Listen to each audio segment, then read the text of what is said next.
Olá, vamos dar continuidade ao nosso bate-papo sobre Apocalipse, explicado dentro da estrutura da quiástica, a quiástica como estrutura para explicar o Apocalipse, o livro do Apocalipse, né, no caso, e a quiástica, como foi dita, é uma estrutura literária dividida em 9 blocos, em que o primeiro está relacionado ao último, o segundo ao penúltimo e etc, etc e tal. Nós vimos aqui na aula passada, nós falamos sobre o prólogo e o epílogo de Apocalipse que estão correlacionados. E agora vamos falar sobre a igreja na terra e a igreja no céu. Nós temos aqui a igreja. Isso, gente, eu quero que você compreenda, isso não é uma regra, isso não é uma ciência exata, tá? Olha, tá vendo? Realmente o relacionamento, ele é realmente assim, exato. Não, ele é temático. Você vê que nós temos aí a igreja na terra e a igreja no céu. É praticamente o mesmo assunto, vai contar a história da igreja na terra e lá vai contar a história da igreja no céu. Primeiro, logicamente, tá, o prólogo e no final o epílogo. Mas tem livros que não tem prólogo e nem epílogo. Esse tem prólogo e epílogo. Tem a igreja na terra e a igreja no céu, depois as 7 pragas. Aí vem as 7 taças, né? Os 7 selos, depois vem as 7 últimas pragas. Então há um correlacionamento, sim. Ele pode não ser uma coisa exata, mas está correlacionado e é um meio de você conseguir entender. É como se, por exemplo, houvesse um livro que contasse a história da igreja na terra e, independente, vamos supor, você fala da igreja na terra e no capítulo seguinte você falava da igreja no céu. Mais ou menos isso. Só que no livro está assim, a igreja na terra está lá no capítulo 1, capítulo 2 e a igreja no céu está lá no capítulo 20, capítulo 21. Mas se você pegasse a história da igreja na terra no capítulo 1, capítulo 2 e capítulo 3 e 4, você colocasse a igreja no céu, ficaria fechado ali, sabe, o bloco, tranquilamente. Eles estão separados, mas estão correlacionados. Vamos lá? Então vamos falar um pouco da igreja na terra.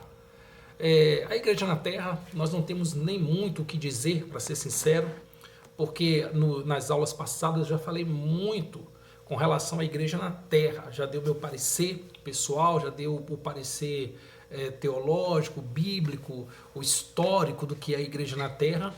Hoje, a igreja hoje, quando eu falo a igreja na terra, eu fico assim meio triste em falar da igreja do passado, né? A igreja dos primeiros séculos, após o Messias, e a igreja de hoje, séculos e mais séculos depois, talvez milênio depois, né? Talvez não, milênios depois do Messias, você tem uma igreja que tem uma história tão linda, que foi construída em cima de uma história de coragem, de entrega, de determinação, de sacrifício, de autossacrifício, de diversos holocaustos familiares, né, que as pessoas se sujeitaram para não negar essa fé. E você vê uma igreja hoje que pega tudo de mão beijada, uma igreja que tem o poder de ler a Bíblia, de estudar a Bíblia, né, estudar as Sagradas Escrituras, tem as Escrituras nas mãos, tem possibilidade de aprender, de ter uma informação melhor sobre as coisas, mas prefere ser uma igreja,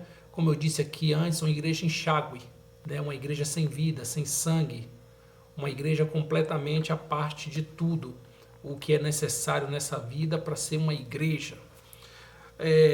Aqui, essa igreja na terra é a igreja que nós representamos hoje, vivemos hoje, infelizmente a somos. Felizmente. Não é porque é ruim ser igreja, é ruim nós sermos a igreja que somos. Nós deveríamos ser uma igreja sim, né? E somos, mas deveríamos ser uma igreja no sentido de igreja que representasse de fato o reino do eterno aqui na terra. Uma igreja que tivesse preocupada com a salvação de almas, em aprender, em conhecer o seu Criador e tivesse preocupados em passar informação e atrair mais pessoas para si com um bom testemunho, porque o que faz as pessoas observarem a sua fé não é as palavras que você diz exatamente, não é você chegar a pregar e pular e sapatear e fazer sinais de prodígios e maravilhas, é o seu testemunho. As pessoas começam a observar que o seu comportamento é um comportamento diferente e que as suas palavras, e que você não tem palavras negativas, que você não tem palavras de maldição na boca, você não tem palavras de perseguição, você releva as situações, você tem uma vida boa, saudável, as doenças não chegam na sua casa, você prospera, você não precisa ser rico para ser uma igreja próspera, tá? Você não precisa ser rico, mas você prospera porque a sua roupa dura mais que a dos outros, a sua roupa tem 3, 4 anos, a sua camisa ela tem um brilho diferente das dos demais. Você é uma igreja que combate o bom combate.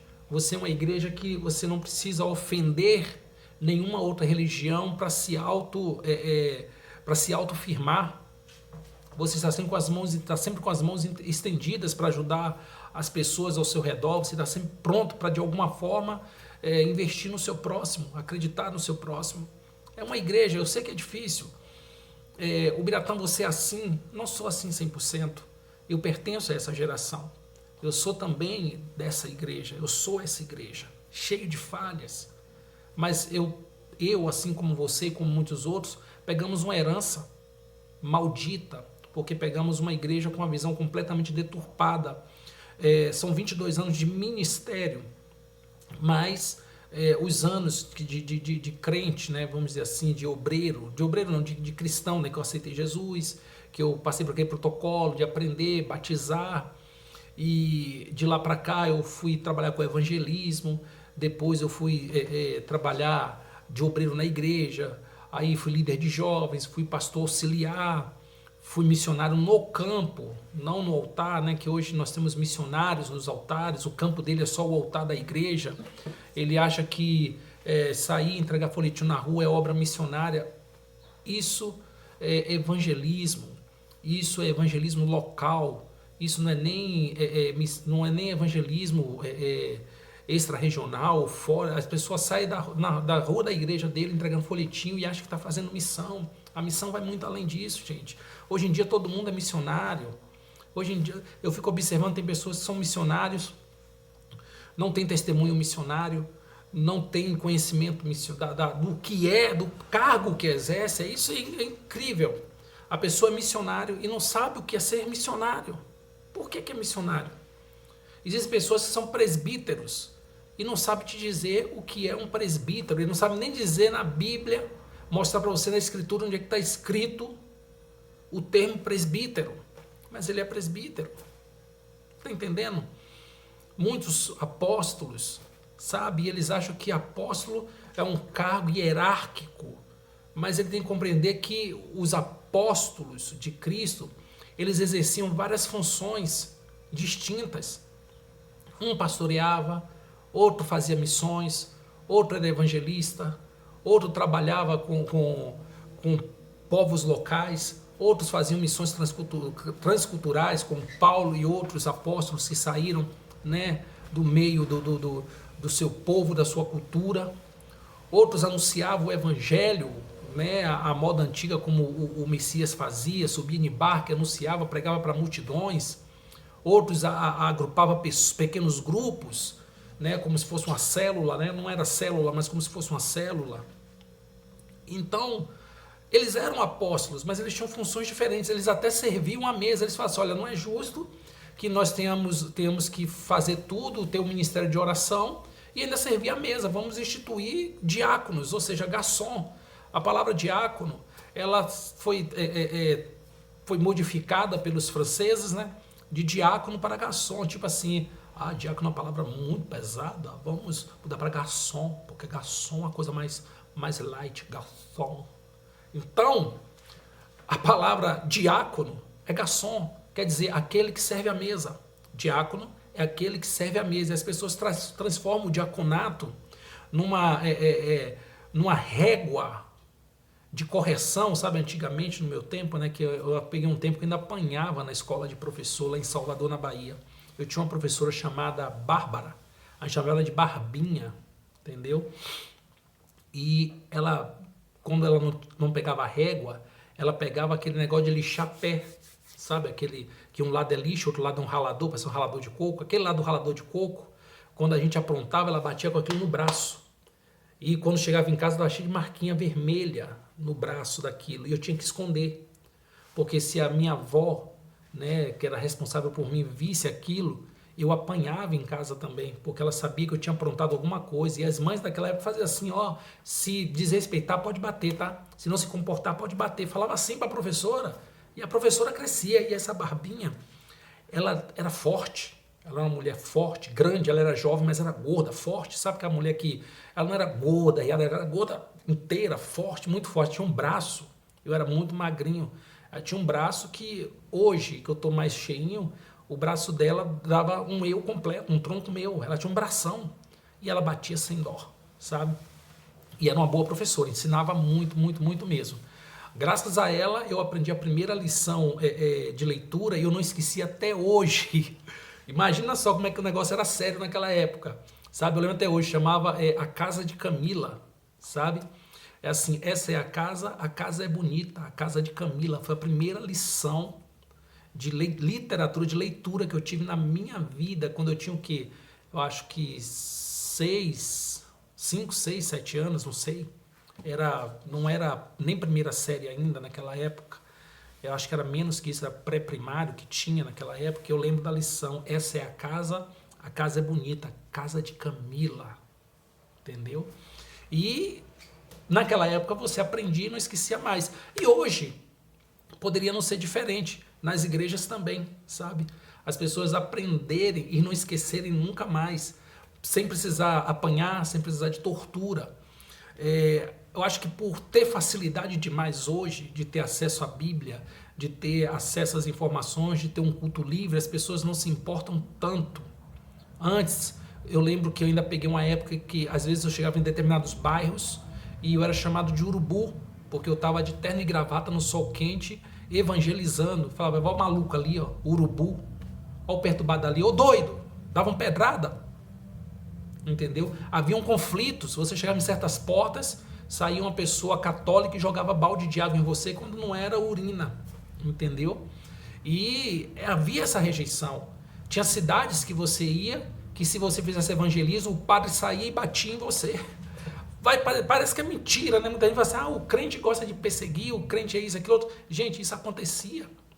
Aconteceu comigo algumas coisas eu presenciei acontecer, e era assim. Hoje eu vejo o pessoal do candomblé, eles se vitimizam muito, né? Como falam assim, os crentes são intolerantes, são perseguidores, fala que nós servimos ao diabo. Antigamente, entendeu? Eles repudiavam os cristãos, nós éramos minoria, então havia um repúdio absurdo, entendeu? Fazia um trabalho e colocava na porta da igreja, fazia um trabalho e colocava na porta do pastor que estava abrindo a igreja para ele ir embora.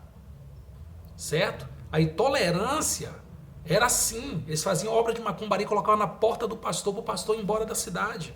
E hoje, né, temos que manter o respeito, tá? Não tem dúvida, tem que respeitar sim as religiões, a fé das outras pessoas. Mas hoje o cristão terminou virando vilão nessa história, que inverteu o negócio. Hoje o católico se sente discriminado pelo cristão, apesar de que hoje eles estão muito assim unidos, né? Então, eles eram primos, agora estão virando irmãos mesmo. E a pessoa que é de uma religião afro, ele se vitimiza. Não, os cristãos são intolerantes, nós sofremos perseguições. Infelizmente, tem coisas que são absurdas, como, por exemplo, alguns morros aí do Rio de Janeiro, eu vejo alguns vídeos, o tráfico chegando lá e falando que eles estão servindo ao diabo e destruindo o terreiro, entendeu? E falando ainda em nome de Jesus. Isso é um absurdo. As pessoas têm o direito de culto, é um direito deles. Quem convence o homem é o Espírito Santo, entendeu? Você tem que pregar e o Espírito Santo vai agir e convencê-lo quando desejar. Mas a brutalidade não é um meio para você convencer ninguém a servir ao Eterno. O Eterno não quer isso, até porque se alguém me obrigasse a servir ao Messias, eu ainda seria ateu até hoje. E poderia até, talvez sob tortura na época, por ser muito jovem, estar dentro de uma igreja. Mas no meu coração estaria negando a todo instante aquilo que foi imposto a mim de forma violenta. Então essas coisas têm que acabar. Então a igreja na Terra hoje é uma igreja completamente sem informação teológica, uma igreja fraca, uma igreja, né, sabe, completamente distorcida do que deveria ser a igreja. Bom, a igreja no céu. Para isso, você vai lá no capítulo 3, certo? Ou melhor, na aula 3, né? Aqui eu coloquei capítulo que está na apostila, mas você vai lá na aula 3 e vai estar falando sobre arrebatamento. E você também vai ver isso no capítulo 3 também do meu livro, Escatologia para Iniciantes. Daqui a 3 ou 4 dias vai estar disponível o link aí. Ele está sendo publicado por uma livraria online, mas você não vai receber PDF não, você vai receber o livro na sua casa, bonitinho. Deixa eu pegar um livro modelo aqui para você ver mais ou menos. Deixa eu ver aqui. Vai ser mais ou menos assim, ó. Esse livro aqui é Eles Profanaram o Sagrado. Tá vendo esse livro aqui? Muito bonitinho. O livro vai vir assim para você, ó. Com orelha também, tá? Orelha, capa interna, fundo bonitinho com orelha também, né? Se você desejar, porque você faz a escolha lá na editora, né? Na editora Clube de Autores, você escolhe se você quer o livro capa dura, se você quer o livro com orelha, se você quer sem orelha, se você quer com brochura, né, que eles falam, o tipo de papel que você quer, você escolhe tudo, eles fazem um livro, você faz o pagamento, eles enviam para você, com 12 dias o livro está na sua mão. Mas, mesmo colocando na livraria Clube de Autores, depois disso eu vou estar providenciando um meio de estar buscando outra livraria, porque eu vou falar para vocês, gente, é um absurdo. É um absurdo, olha só, você publica o livro e vamos dizer que eu queira receber R$10 de direitos autorais por cada livro. Um exemplo, tá? Um exemplo. Se eu pedir R$10 de direitos autorais, o meu livro vai custar mais de R$70. Quem vai pagar R$70 num livro numa crise dessa? Você até pagaria porque a informação é importante, certo? Mas é absurdo um negócio desse. Por exemplo, eu não quero fazer o livro para virar um escritor renomado e ficar rico e ficar famoso, não é isso. Eu quero que chegue aos irmãos a informação. Então, o que eu pensava? Vou publicar o livro e aí por exemplo, eles vão me cobrar por cada livro R$15, eu vendo o livro por 25, certo? E aí ganho R$10 no livro. Então, se não der, eu vendo por 25 e ganho 5 em cada livro para poder continuar escrevendo, fazendo outras coisas. Vou nas igrejas ministrar, vou dar curso online, vou vender o livro. E o livro me sai caríssimo, gente. Aí para eu vender o livro num preço acessível, né, entre aspas, eu tenho que ou abrir mão dos meus direitos autorais, não ganhar nada pela obra, ou ganhar R$1 em cada livro vendido. Aí você vai pegar um livro de R$50, certo? Para que eu ganhe R$1. É um absurdo, não é? Então, aí você fala assim, ó, o camarada tá vendendo por R$50, está ganhando ganhar 100%. Ô, meu querido, faz o seguinte, entra no clube de autores, tenta só simular a publicação de um livro, coloca lá as quantidades de páginas do livro. Meu livro tem 218 páginas, se eu não me engano. Aí você tenta publicar um livro com essa quantidade de páginas e vê lá quanto é que vai dar sem os seus direitos autorais. Aí coloca R$1, R$2 de direitos autorais para você ver o quanto que o livro sobe. Então, gente, é um absurdo isso. Então, estou procurando outra editora, ver se eu encontro uma gráfica. Por isso que eu peço a vocês, você que pode contribuir, nos abençoando com o Pix, sabe, curtindo. Basta você curtir o vídeo, dar o joinha, assinalar as notificações, compartilhar com o máximo de pessoas que você puder. Você já vai estar ajudando o canal, me ajudando. E se nós chegarmos a uma quantidade boa de membros aqui no canal, nós vamos poder ter uma monetização do canal, podemos receber um dinheiro e podemos fazer os livros com o dinheiro do canal. E aí, com certeza, eu vou poder ter uma gráfica, uma editora melhor e vou poder vender o livro num preço acessível, certo? E aí vou poder até fazer sorteios de livros, né? Não só dos livros que eu escrevi, eu tenho alguns livros escritos, eu estou publicando esse para aproveitar o embalo do curso, mas eu tenho alguns livros escritos. Eu vou poder publicar os outros e outros livros também de outros autores. Eu compro e dou, faço sorteio, não tenho o menor problema quanto a isso. Mas eu preciso da sua ajuda para esse fim, para que o canal cresça, seja divulgado e a gente consiga alcançar esse objetivo, amém? Então vamos para frente, que atrás vem gente, vem muita gente, vem embalada. Então, Igreja no Céu, veja o capítulo 3 lá do livro quando você adquirir, ou a aula 3 que nós falamos do arrebatamento, certo? Então vamos lá. Os 7 selos e o milênio, né?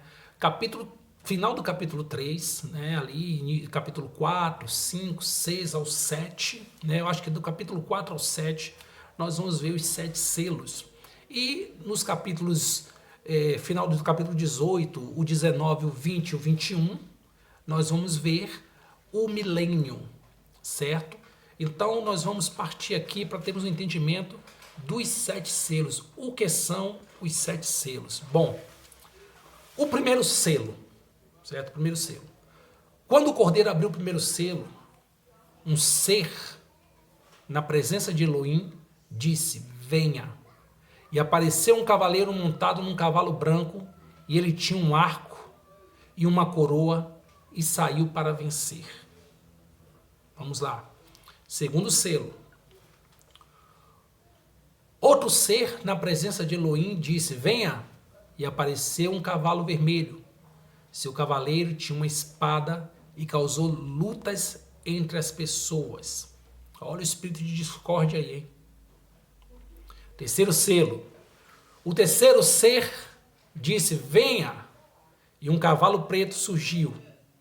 O cavaleiro segurava uma balança, e uma voz declarou o preço alto da comida nessa época. Meu Deus do céu, Apocalipse 6, 5, 6. Quarto selo. O quarto ser disse: venha. E veio a morte montada em um cavalo amarelo, seguidos pelo Hades, ou Sheol, Sheol em hebraico, Hades em grego. Os livros do Novo Testamento, a maioria, foram escritos em grego. Então você vai ter sempre assim, as palavras vão estar em grego, certo? A tradução melhor que você vai encontrar para entender certas palavras, certos textos do Novo Testamento, vai ter que ser em grego. E grego, gente, eu não sei nada mesmo de grego.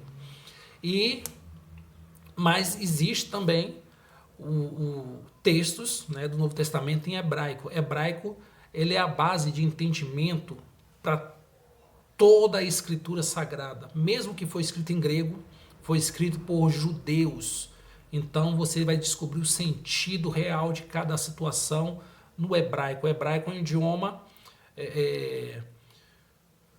consonantal, certo? Não tem vogal. A vogal está só no som das letras e no som das palavras. Você fala uma palavra, você encontra a vogal, mas não existe vogal para escrever. Então, depois de um tempo, os maçoretas, né, os judeus maçoretas, criaram pontuações, foram inventadas pontuações para substituir o A, E, I, O, U. E essas pontuações servem apenas para facilitar a sua leitura da palavra e a pronúncia correta da palavra, certo? Mas essas pontuações não são do hebraico bíblico. O hebraico bíblico foi escrito simplesmente da forma que é, aquele hebraico seco, sem vogal. Imagina você falar uma palavra sem vogal, só com B, C, D, F, G, H, J, L, M, N, P, Q, R, S, T, V. Pensa bem. Então, você não ter A, E, I, O, U para falar uma palavra, meu santo pai. Você teria que pegar o hebraico bíblico e somar a alguns compositores de música baiana, né? Porque a música baiana, a maioria delas no meu tempo, né, de jovem, era aê, ei, ei, o, ou seja, não tinha consoante, só tinha vogal. Então, se você conseguisse somar o axé music com o hebraico bíblico naquela época, você ia ter um idioma perfeito, porque um só cantava a vogal, outro idioma só tinha consoante. Imagina, né? Misericórdia, ainda bem que essa ideia agora é só uma brincadeira, ninguém teve essa ideia no passado. Mas vamos lá. Quarto selo. O quarto ser disse: venha.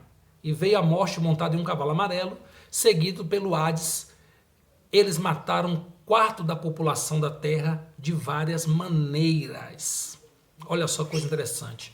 Apocalipse 6, 7 e 8. Eles mataram um quarto da população da terra de várias maneiras. Nós talvez pudéssemos dizer que estamos vivendo um período do quarto selo, porque as pessoas estão morrendo de várias maneiras. É doença, é desastre, é guerra, é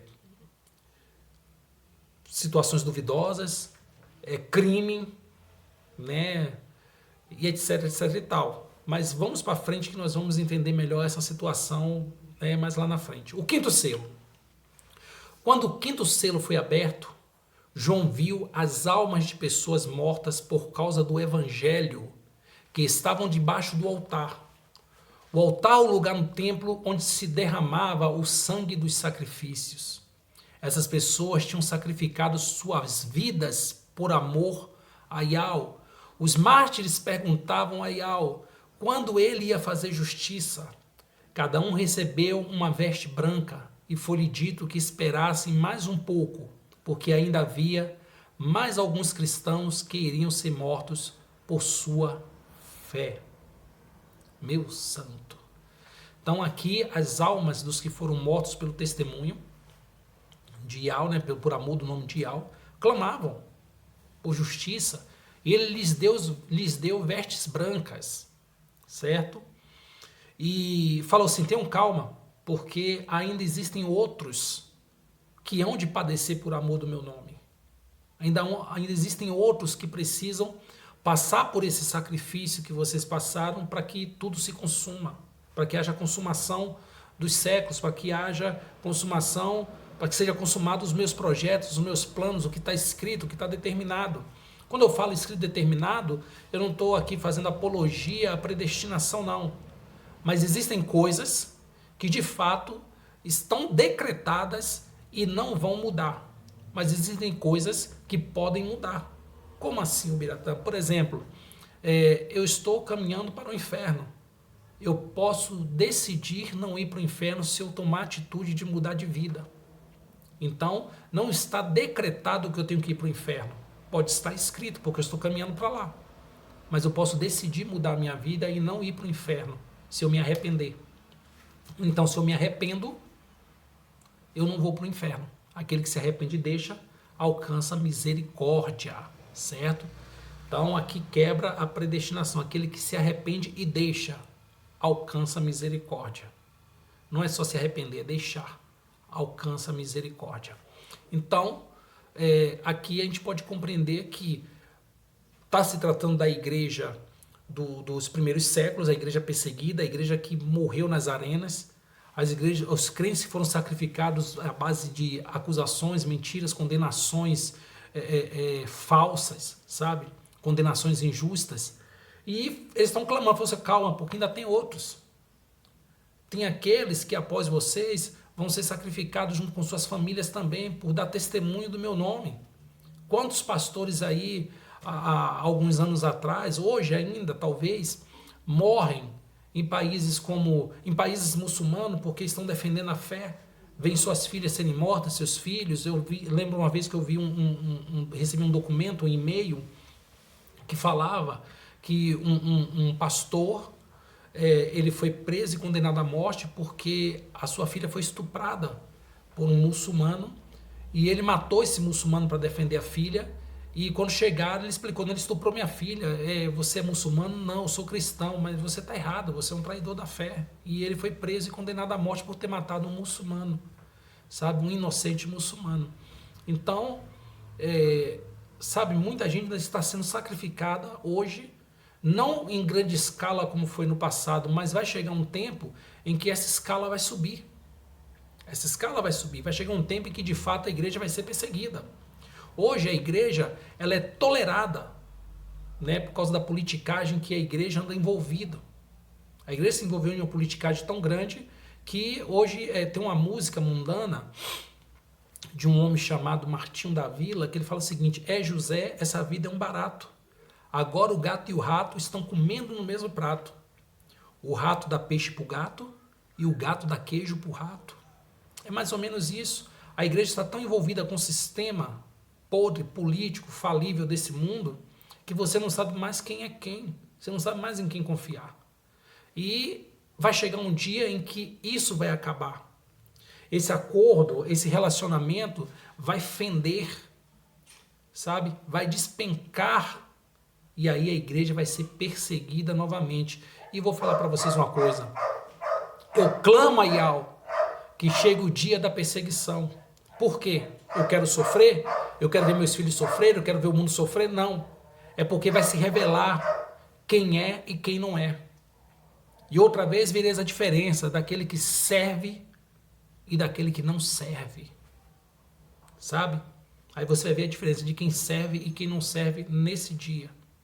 Aí muita gente aí que tem patrimônios milionários e fala que é abençoado e serve a Yahweh de verdade, serve ao Eterno. Eu quero ver quando seus patrimônios forem ameaçados, de que lado que eles vão ficar. Nós já vemos muitos pastores aí que tomam lados políticos por interesses pessoais. Dizem que é para abençoar o reino, dizem que estão servindo ao Eterno, apoiando pessoas corruptas, pessoas mentirosas, pessoas promíscuas, certo? Tem pastores aí que cada eleição ele está do lado de um partido diferente. E eu acho um absurdo, vou ressaltar aqui o que eu disse em outras aulas, um cristão que se posiciona do lado do comunismo, certo? Que é comunista, que é marxista, ele não nasceu de novo ainda, entendeu? Quando eu falo que o comunismo é a religião do diabo, eu sei que comunismo não é religião, certo? É uma ideologia política, certo? Mas é exatamente o que o diabo usa para o seu culto maligno. E quem é o alvo de sacrifício dessa religião maligna do diabo? O cristianismo, os judeus, a liberdade. Isso é o comunismo. Eles fazem culto à promiscuidade. Eles querem um mundo promíscuo. Nós já vimos isso várias vezes em projetos. Nós vemos isso até hoje em vários projetos. Esses dias, recentemente, eu vi no Twitter um deputado de esquerda que falou que quem não vacinasse não deveria receber atendimento médico. Ou seja, a pessoa quebra o braço, chega no hospital, quebrei o braço, seu cartão de vacina, você não vacinou não, então você não vai ser atendido. E eu fico pensando, olha só, eles defendem que a mulher pode abortar livremente porque ela é dona do seu corpo, mesmo que ela esteja matando, tirando uma vida, que não pediu para estar ali porque ela provocou estar ali, entendeu? A única mulher que estaria isenta disso era Maria, mãe do Messias, porque ela não pediu para o Cristo estar ali. Foi implantada ali pelo Espírito Santo e ela aceitou de grato coração. Entendeu? E o que acontece? Agora, a mulher tem uma relação sexual, não toma os remédios, não usa preservativo, engravida, e depois que engravida, aí agora não quero essa criança, eu vou matar. E aí mata. Aí vem o pessoal aí da defesa, da lacração e diz assim, a mulher tem direito sobre o seu corpo. Ótimo. Agora vem a vacinação. Eu não quero ser vacinado. Você não tem direito de não se vacinar.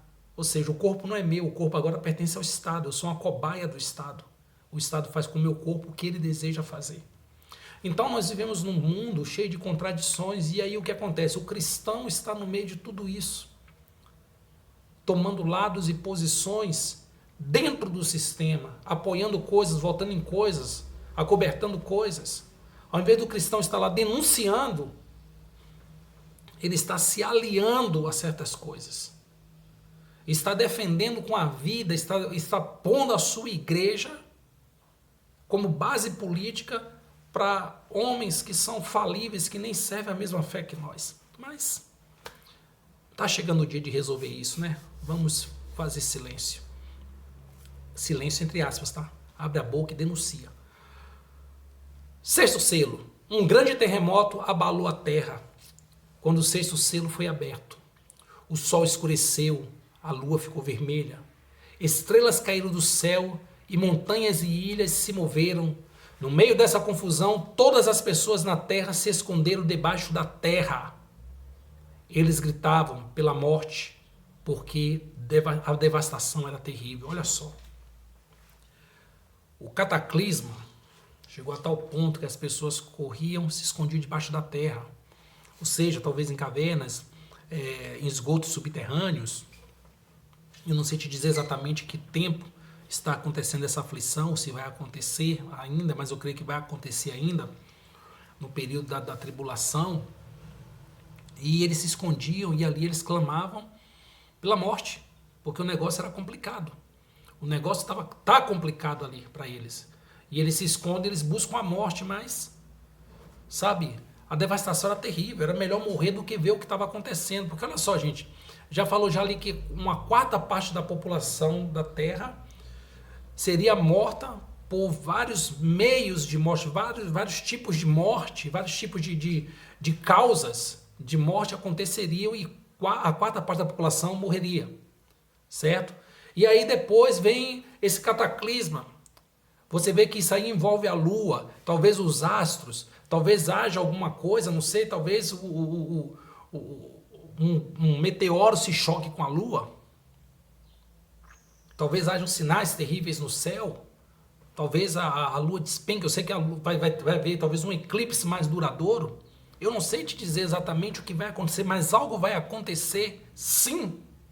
Porque está escrito e eu acredito no que está escrito. Talvez não aconteça da forma como nós estamos enxergando. Por quê? Porque João, ele falou o que viu com as palavras que ele tinha para falar. Porque imagina você ver uma série de coisas que você não tem conhecimento. Vamos, olha só. Pega um índio que nunca teve na civilização e traga ele para Belo Horizonte numa segunda-feira brava, cobre a cabeça dele, traz ele, chega no centro, chega ali na Praça Rio de Janeiro, ali em Belo Horizonte, e solta ele, ali naquele pirulito ali, ó.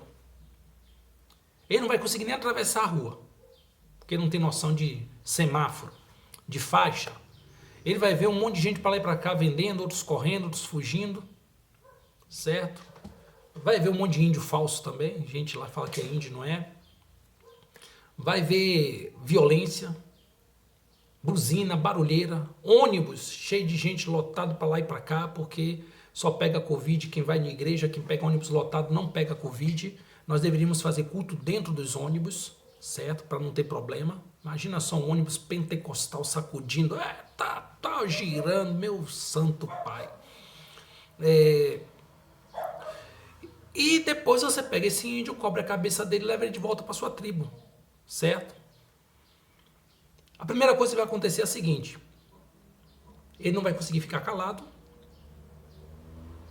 e ele vai ter que falar o que ele viu. Só que vai faltar para ele texto, vai faltar para ele palavra, sabe? As palavras, ele não vai ter... não vai saber usar as palavras corretas, ele não vai saber, como posso explicar, ele não vai saber dizer o que ele viu da forma correta, ele vai usar o que ele tem como conteúdo literário, ele vai usar o que ele conhece na natureza dele, que parece com o que ele viu.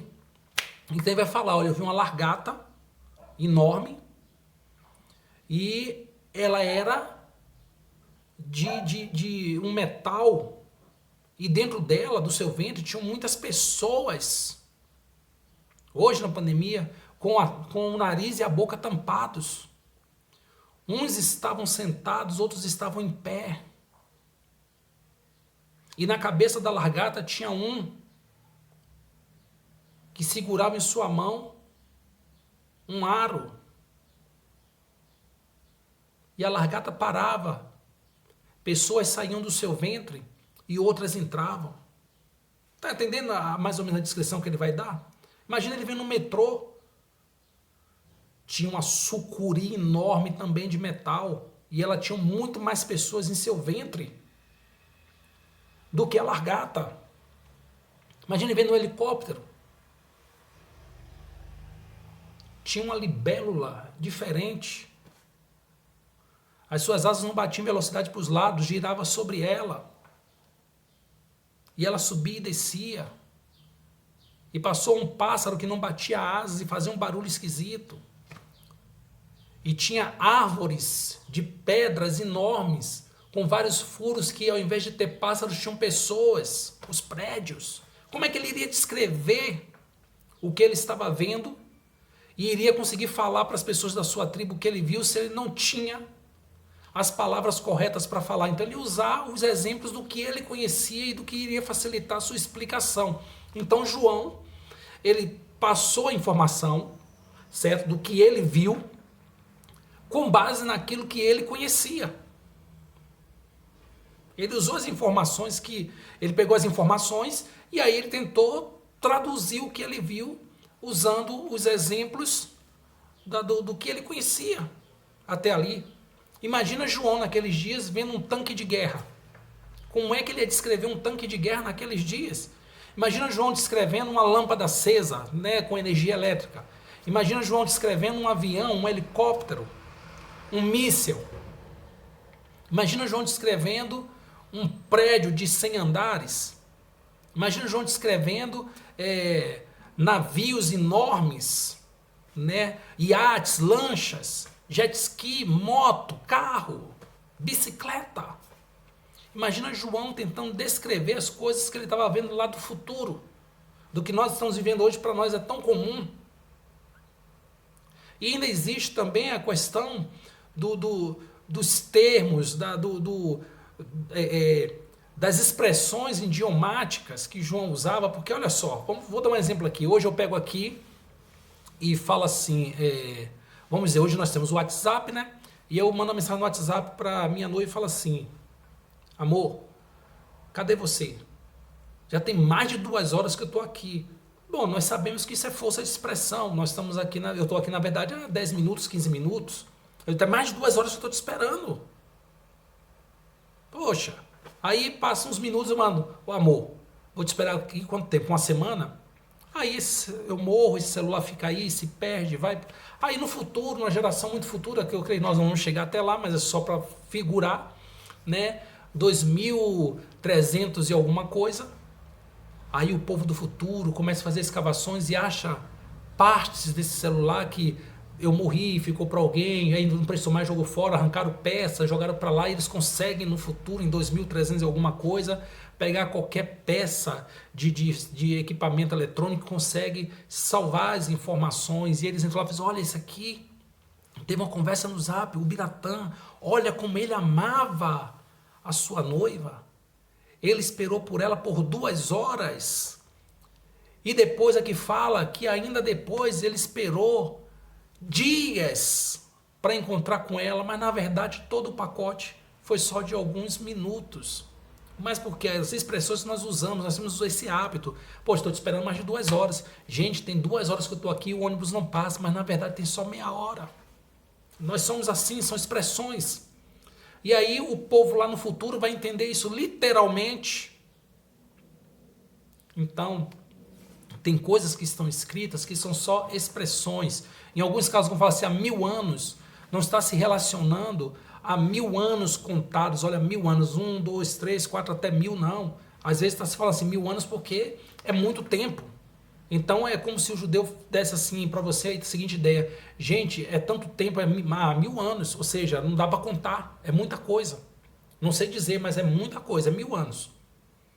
É como se eu falasse isso, como se 1000 anos fosse o limite máximo de tempo na concepção dele. Então, assim, um dia para o eterno é como 1000 anos para nós. E 1000 anos para nós é como um dia para o eterno. Ou seja, não existe um limite de tempo para o dia do eterno. A dimensão é outra. As pessoas levam literalmente o 1000 para o número 1, 2, 3, 4, 5, 6. Está entendendo? Então, são questões que você vai entendendo quando você começa a estudar a cultura judaica, o livro de Apocalipse com mais profundidade. Isso aqui é só uma recapitulada assim por cima, uma capinada assim bem rasa. Você pega a enxada, sabe? Passa só por cima assim, não é aquela coisa que você está limpando o terreno, tirando tudo, não. Isso aqui é só uma capinada pelo alto. Se você quiser uma aula mais profunda, uma informação mais profunda, daqui a uns dias você vai estar podendo adquirir o livro completo com todos os assuntos dessa aula, só que detalhados, entendeu? Eu estou com a apostila aqui desse livro, né, que inicialmente era só uma apostila, tá vendo? Tá aqui, era só uma apostila, mas ficou muito interessante e virou um livro, e o livro aqui tem 100 e poucas páginas, o livro tem 250, 260 páginas mais ou menos. Então, o que acontece, meu querido? Lá você vai ter vai dar um mergulho maior, vai ter muitas referências bíblicas, muito mais referências bíblicas, vai ter informações de outros conteúdos relacionados ao Apocalipse, à escatologia em si. Então, aqui nós temos a terra, né, eles gritavam pela morte, porque a devastação era terrível. Então, essa coisa da lua ficou vermelha, estrelas caíram do céu. O que é que João estava vendo?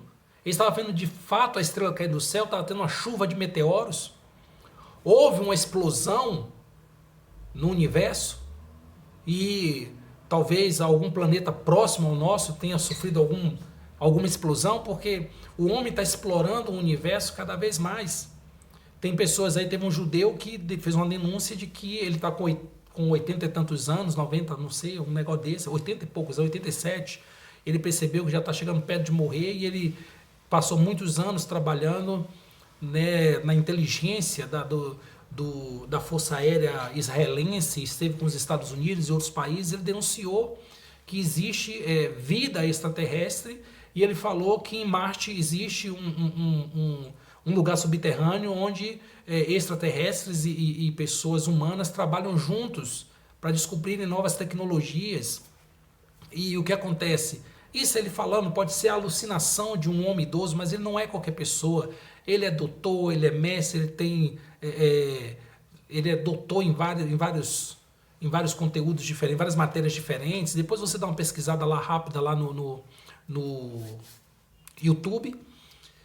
E aí o que acontece? Essa informação, e se o homem tiver, talvez não é esse nível de estar com extraterrestres, mas está lá e de repente eles estão mexendo demais em outro planeta e o trem explode, e essa explosão causa uma chuva de estrelas, né? Porque nós temos mania de ver meteoro entrar em nosso sistema, em nossa atmosfera e falar, uma estrela cadente, vou fazer um pedido. Aí você faz um pedido, um pedaço de pedra misturada com metal, que nós já vimos aqui na aula anterior sobre os asteroides. Os asteroides, eles ficam orbitando em volta do Sol, e aí quando eles se chocam, explodem, aí surgem os meteoroides, que ficam voando pelo espaço afora.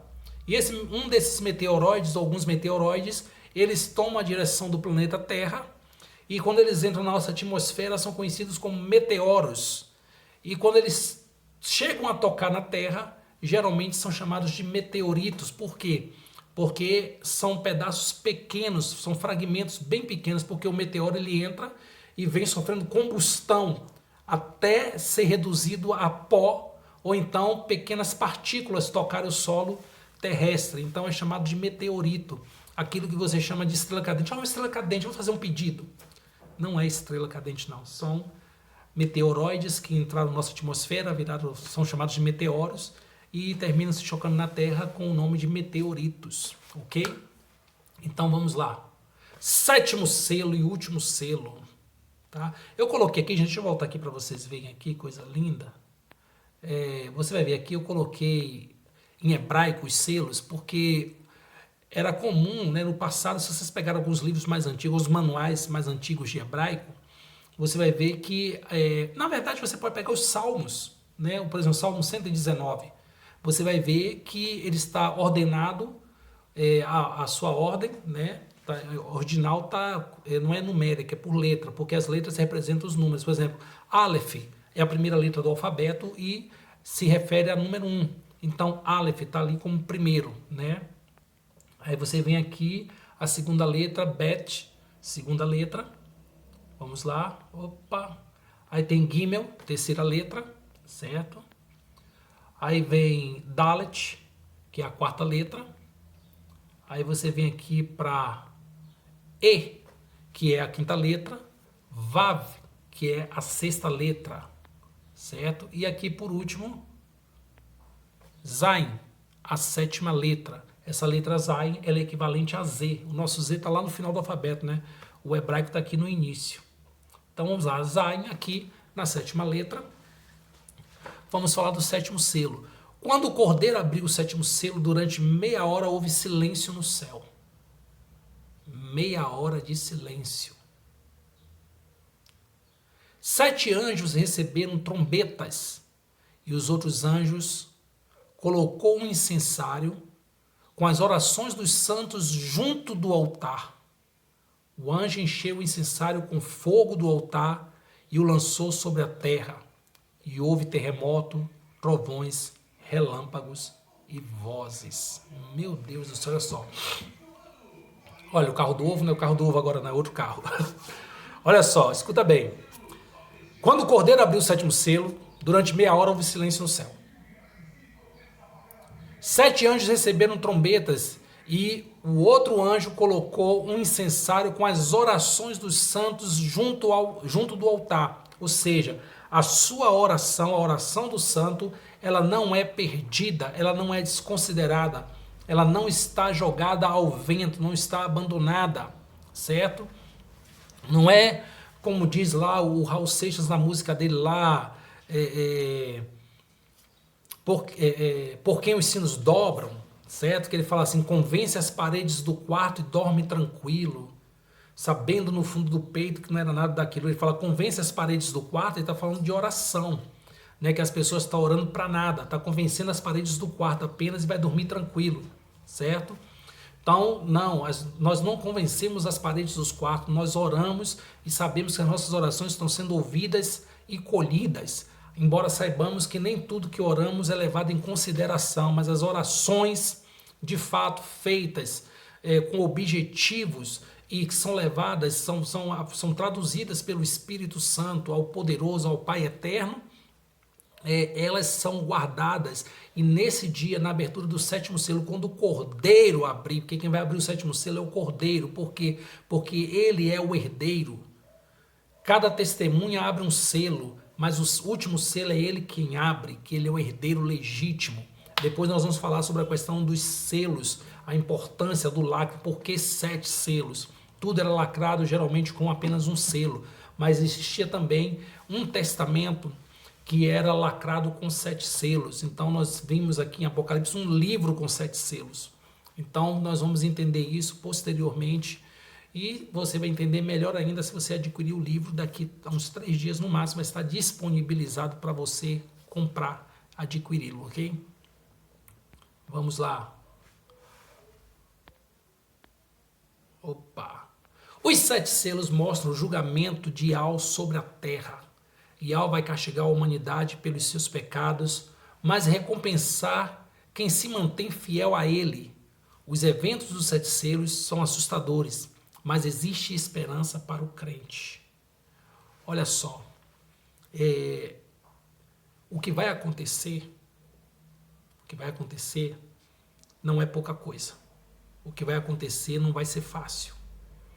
O que vai acontecer vai ser devastador, assustador, vai ser terrível, mas aquele que é crente fiel, aquele que permanece na sua integridade, esse não precisa temer. Lembra que eu falei no início do estudo, nas primeiras aulas? São 3 sentimentos que você tem que ter. O primeiro é o de querer ter conhecimento, você tem que ter conhecimento, porque se você tiver conhecimento, você consegue falar para as pessoas por que você acredita em tudo isso. O segundo é o de consolo. Quando você tem conhecimento, você está consolado e você consola outras pessoas com o conhecimento que você tem. E o terceiro é coragem. Primeiro é conhecimento, segundo é consolo, consolação, né? E terceiro é coragem.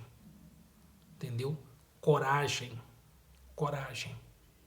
Quem tem conhecimento e se sente consolado, ele é corajoso, ele não teme os resultados finais de nada. Por quê? Porque ele já sabe o fim de tudo, o que é que vai dar. Então ele vai passar por tudo isso de cabeça erguida. Talvez ele sofra baixas, perca membros da família, perca filhos, perca o pai, a mãe, irmãos, pessoas próximas. Olha o Covid-19 aí. Eu nunca perdi, em 47 anos de vida, tantas pessoas próximas a mim, como eu perdi em 3, 4 meses. Eu perdi muitas pessoas que significavam muito para mim. E isso foi só em 4 meses. Agora você imagine uma tribulação de 3 anos e meio, o que pode acontecer.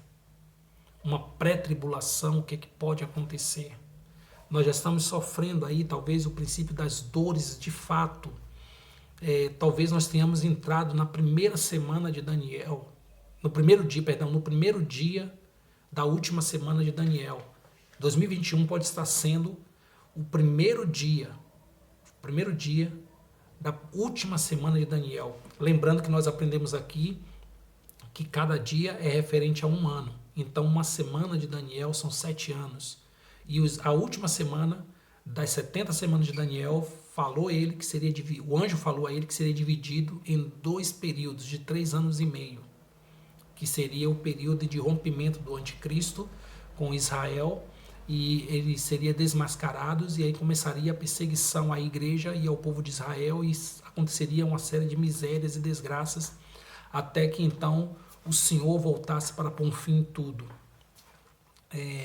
Se a igreja for arrebatada no período pré-tribulacionista, se prepare, porque se nós estivermos vivendo a última semana de Daniel, o arrebatamento vai acontecer a qualquer momento. Talvez até 2023 e meio aconteça o arrebatamento, porque se for de fato isso, não estou afirmando, é uma probabilidade. O que acontece? Nós temos de 2021, que já acabou, até 2023 e alguma coisa, pode acontecer dentro desse período. Se os mesotribulacionistas estiverem certos, nós vamos ser arrebatados durante a tribulação. Então, 2024 e meio por aí, deve acontecer o arrebatamento. E se os pós-tribulacionistas estiverem certos, nós temos aí menos de 10 anos para tomar uma posição, sabendo que vai acontecer a qualquer momento. Mas vamos dizer que nós não estamos dentro da última semana ainda. Talvez não estejamos. Mas e se nós estivermos dentro da última semana e ela não tiver começado em 2021, tiver começado antes, talvez o arrebatamento aconteça hoje, amanhã, semana que vem. Então, você está preparado para ser arrebatado? Você está preparado para viver tudo isso que está sendo anunciado pela escatologia através do livro do Apocalipse? Bom, em resumo, o primeiro selo é a conquista mundial, cavalo branco. Para você entender, aquele primeiro selo fala da conquista mundial. O segundo selo fala de conflito e guerra, cavalo vermelho. E o terceiro selo, fome, escassez, cavalo preto. O quarto selo, morte, cavalo amarelo. O quinto selo, visão do martírio ou mártires. O sexto selo, perturbações cósmicas ou sinais do céu, e a marcação dos 144 mil, que nós veremos também quem são esses 144 mil. Sétimo selo, o soar das 7 trombetas, dos 7 anjos e o juízo final. Ok? Nós vamos ver sobre as 7 trombetas daqui na próxima aula. E eu quero que você